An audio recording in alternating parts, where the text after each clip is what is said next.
Hey, I heard there's a Titan outside the walls. Yeah, I seen it. What did it look like? It was big! Well, it's a Titan. Of course it was big. Are we talking like 10, 15 meters? Bigger! Really? What would you compare it to? Have you ever been to Evansville, Indiana? Yeah, why? It was that big!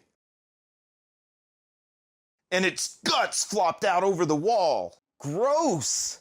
Did anybody get a look at its face? Not exactly. Another great series of 3 episodes, and the first thing I want to do is talk just a little bit about Rod Reiss, because it looks like his story has run its course. But my first question about Rod Reiss when I'm watching things unfold in these episodes is why was he always letting someone else in the family become the Titan? You know, whether it's Yuri, his younger brother, Frida, his daughter, or now Historia, who he wanted to become a Titan. And I kind of think what most people assume is that it's because he's selfish and he doesn't want to be like this hideous monster. He doesn't want to trade in, I guess, this life he's happy with to have to do the dirty job of actually becoming a Titan. So he likes to delegate that to people other than himself. I think it could be sort of selfish that way.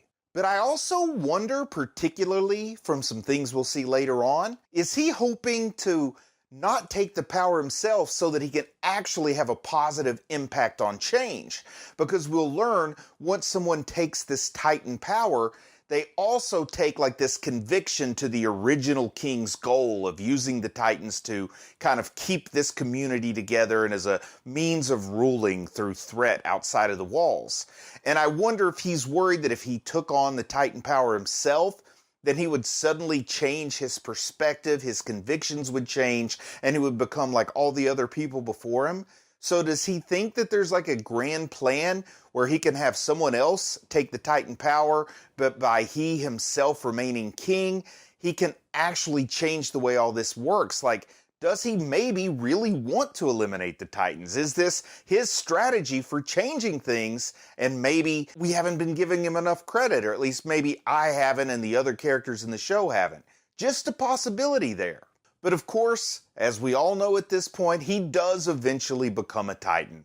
He's faced with a situation where I suppose he feels no choice but to change into a Titan himself. And one thing that really seemed out of place or just seemed different from what we've seen before is everyone else has injected the Titan serum. He even has a syringe for Historia. He wants Historia to inject herself. But at the end, the syringe gets dropped on the ground, the glass breaks, the liquid goes all over the place, and he manages to transform simply by licking it up off the ground. And I wonder, like, if you can do this just by orally taking the serum, why would anybody inject themselves? I mean, I'm not afraid of needles per se, but if you said, hey, equally effective, you can take a pill or get a shot, a lot of times I'm just going to take the pill because needles do hurt. So why would anybody inject themselves if all you could do is lick it up? But then I saw something on the second watch through, something that didn't really catch my attention the first time, but it makes more sense the second time around.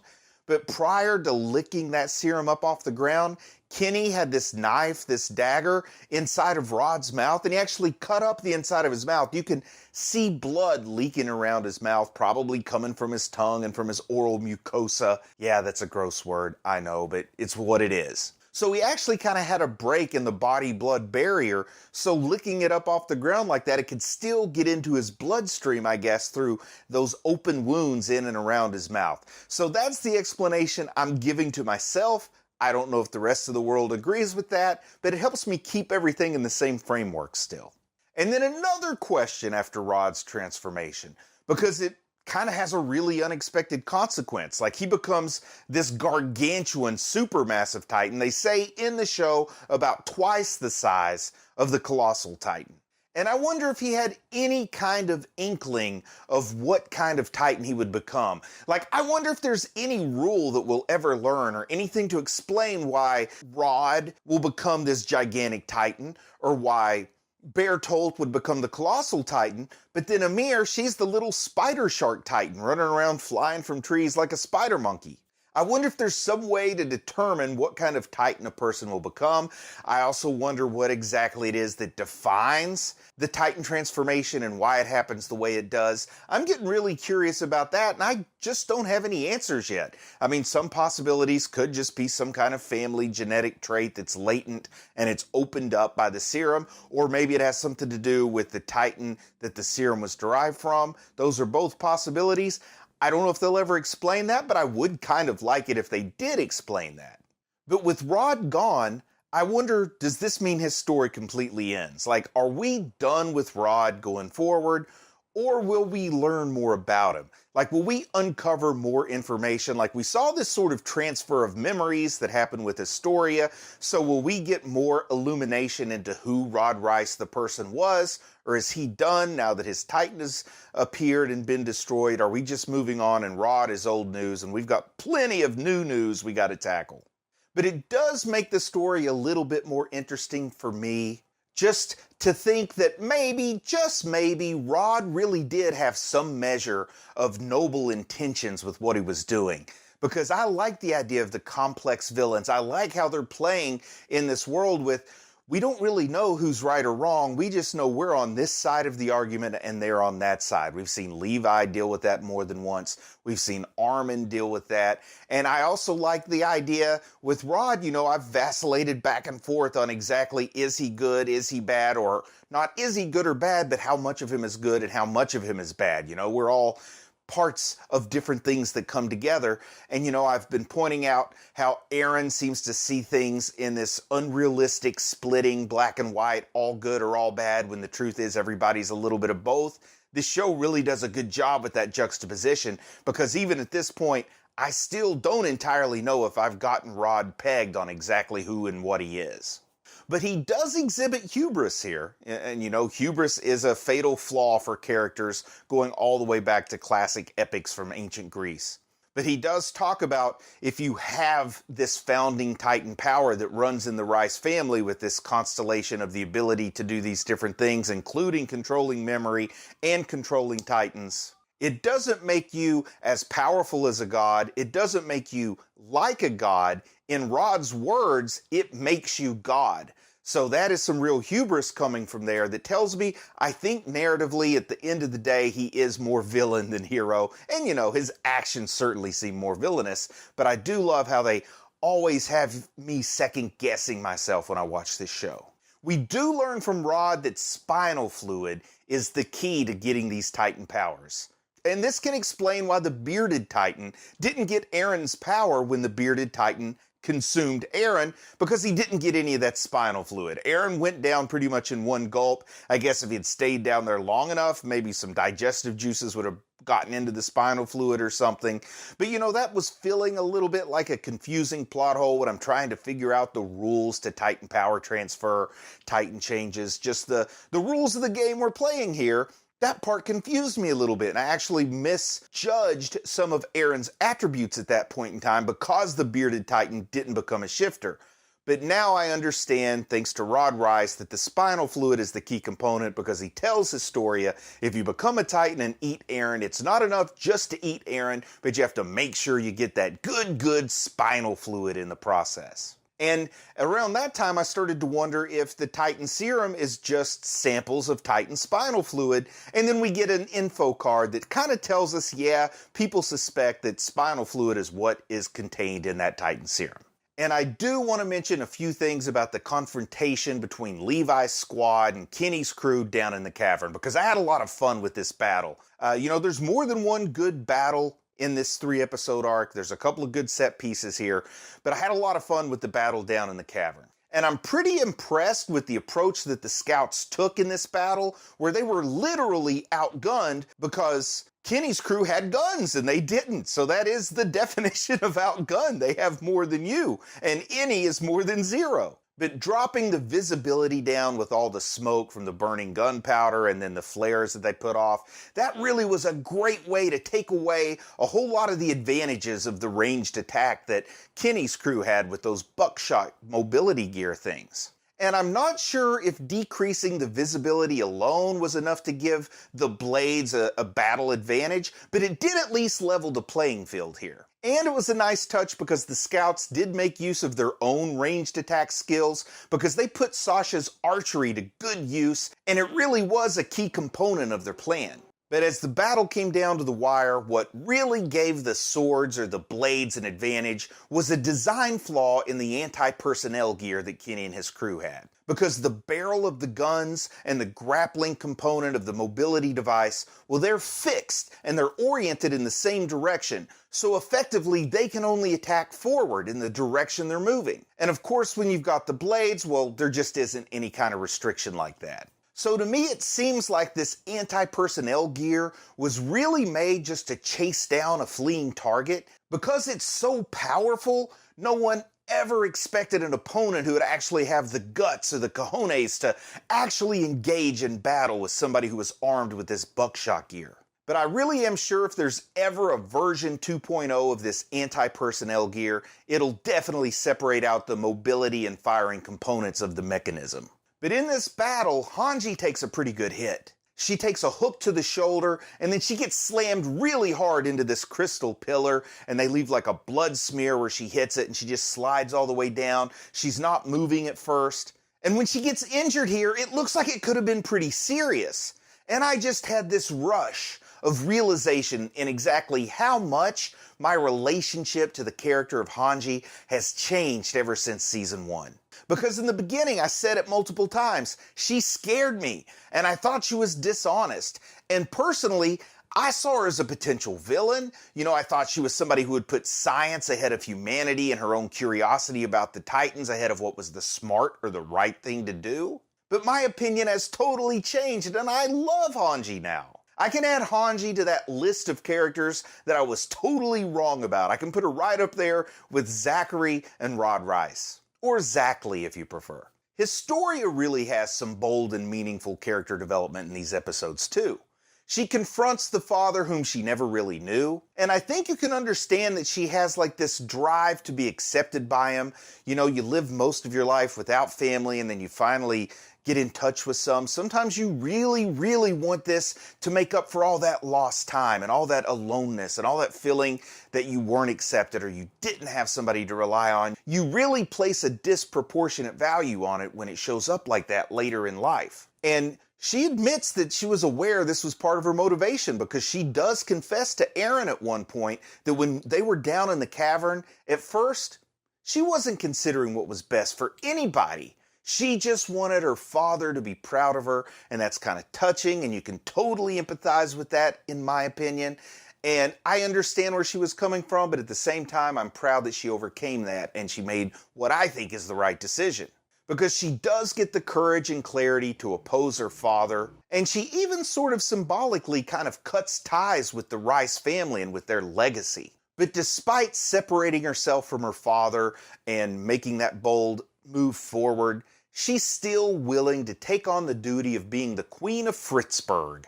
But she really does represent regime change in a way. I mean, it's still the Rice family line, but she's a new kind of sovereign, or at least she hopes to be. I think she plans to be a monarch totally separated from the Titan ties that secretly kept her family in power for all these years. And she also lets her actions speak louder than her words, because she suits up and she's ready to go to the front lines with the rest of the fellow soldiers there, the fellow scouts and the garrison folks from Orvid. She steps up to become this awesome warrior queen. And I really like Ervin's interaction with Historia in this matter. He knows it's his responsibility to tell her that she's not allowed to go out there and to go into battle, but you can also tell he kind of totally likes the idea that she's a ruler who's willing to put her life on the line to save the lives of her subjects. He absolutely puts up like the weakest resistance imaginable when she tells him she's going to go fight anyway when he tells her that she can't.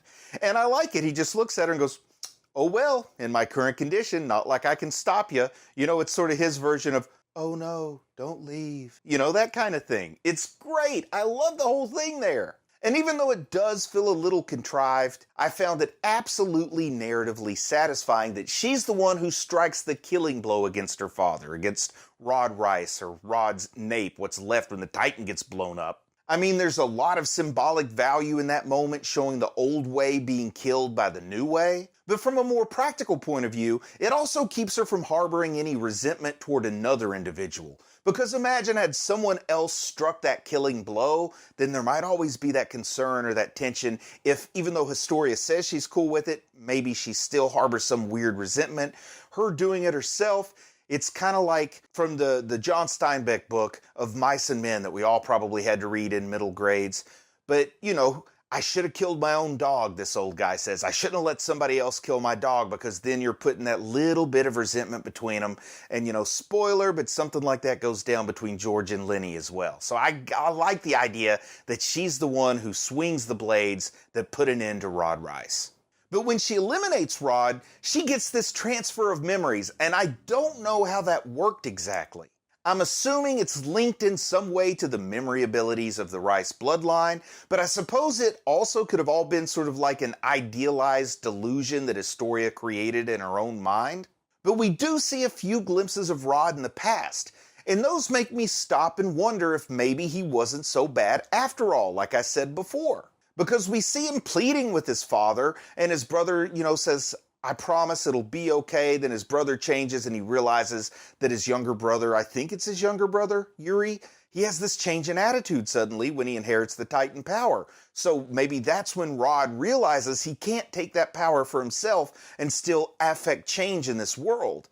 Because if at the end of the day, he actually did want to do the same sort of thing that Aaron wants to do, and Erwin wants to do, and Historia wants to do, well, that would be the true tragedy. But just the same, once he took his Titan form, the course was set and there was no way around it. And then with Aaron, you know, he starts this all out strapped by chains to this sacrificial altar with a little muzzle in his mouth, and Rod claims that the full power of the founding Titan can't work inside Aaron because Aaron doesn't have the royal blood. But what I want to ask is this true?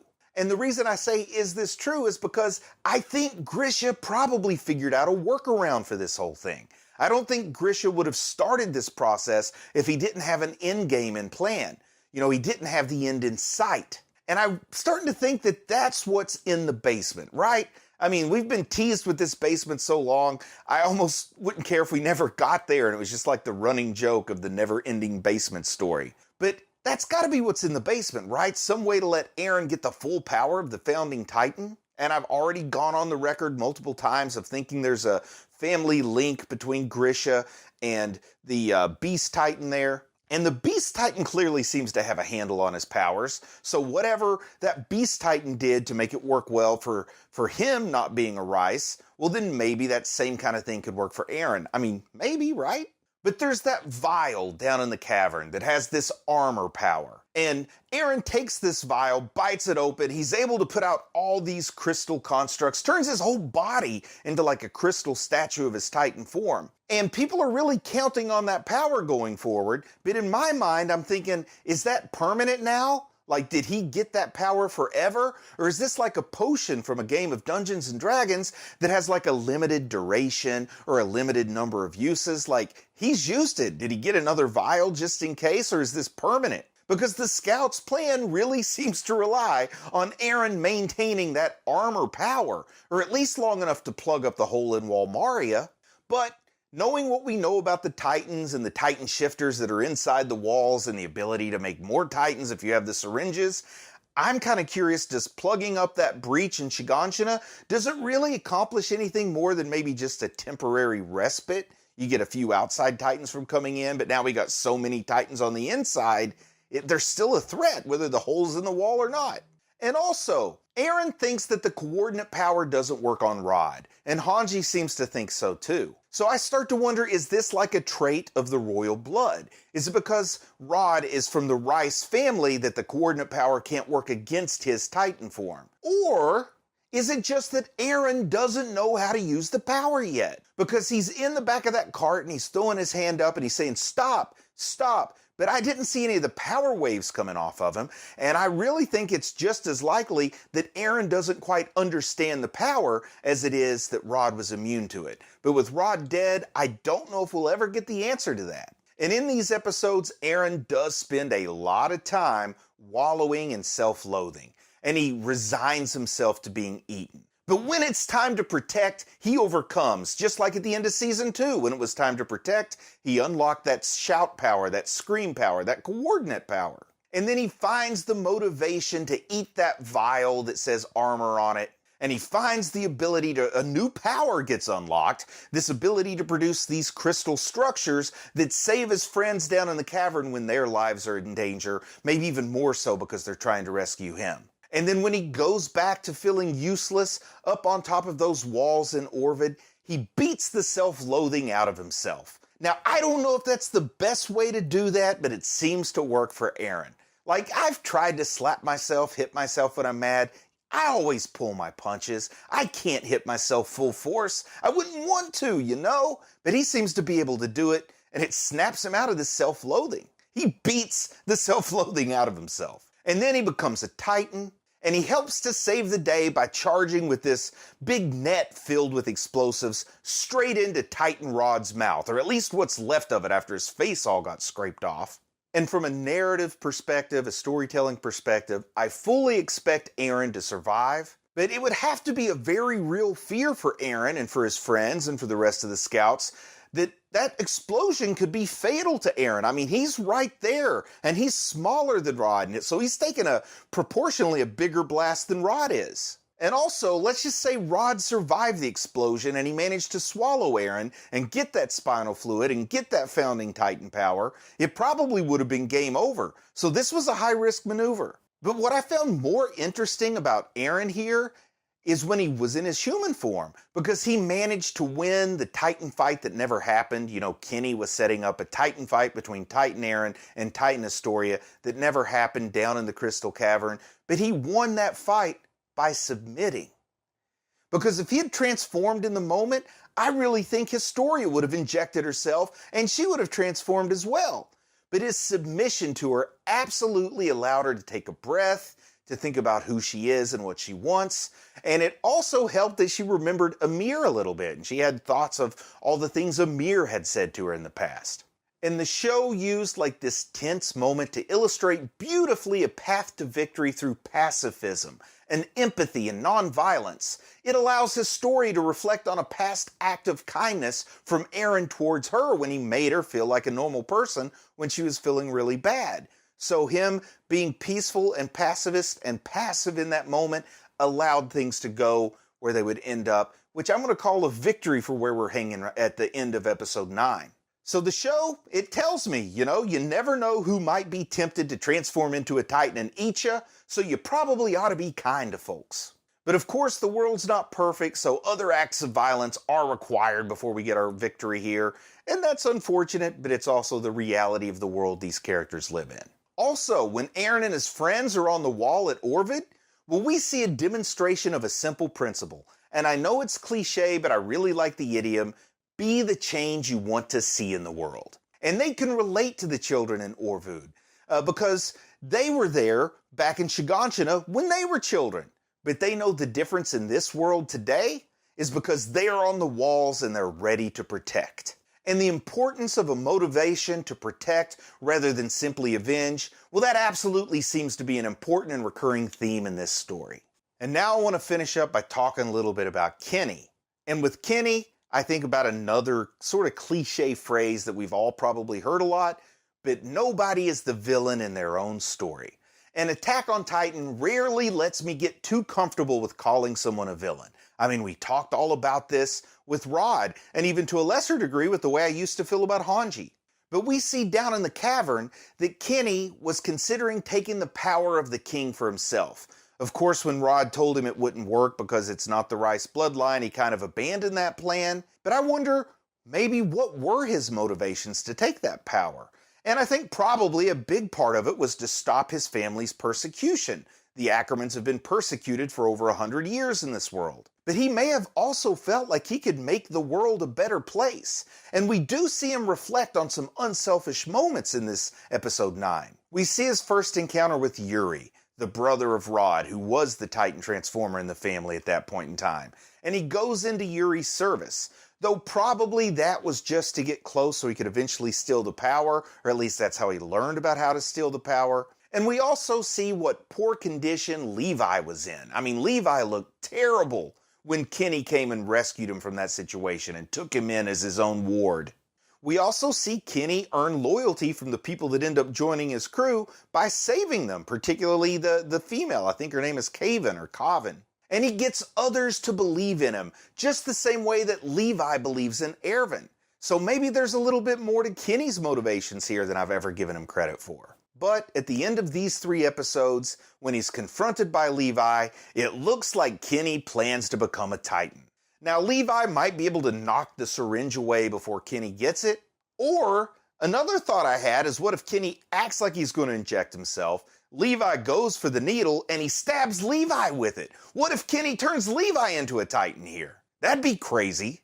But the most likely thing to me does seem to be that Kenny is going to successfully become a Titan. What does that mean? I don't know. Now, of course, Levi's certainly no stranger to fighting Titans, but I can't recall right now, did he have his ODM gear with him or just a rifle? Because it's a lot harder to fight without the ODM gear, but if it's Titan Kenny versus Levi, that's not a fight that Levi's going to run away from, in my opinion.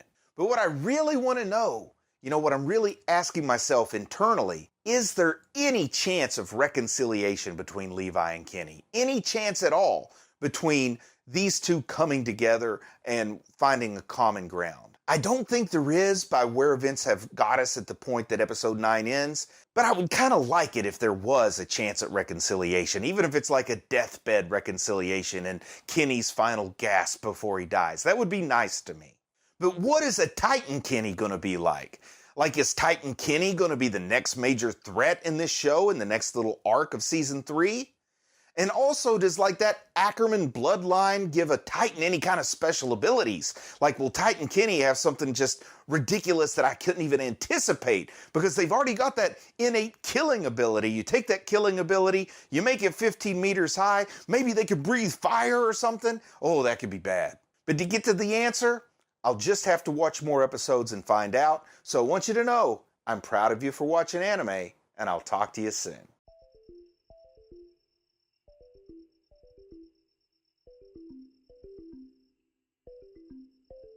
But nobody is the villain in their own story. And Attack on Titan rarely lets me get too comfortable with calling someone a villain. But nobody is the villain in their own story. And Attack on Titan rarely lets me get too comfortable with calling someone a villain.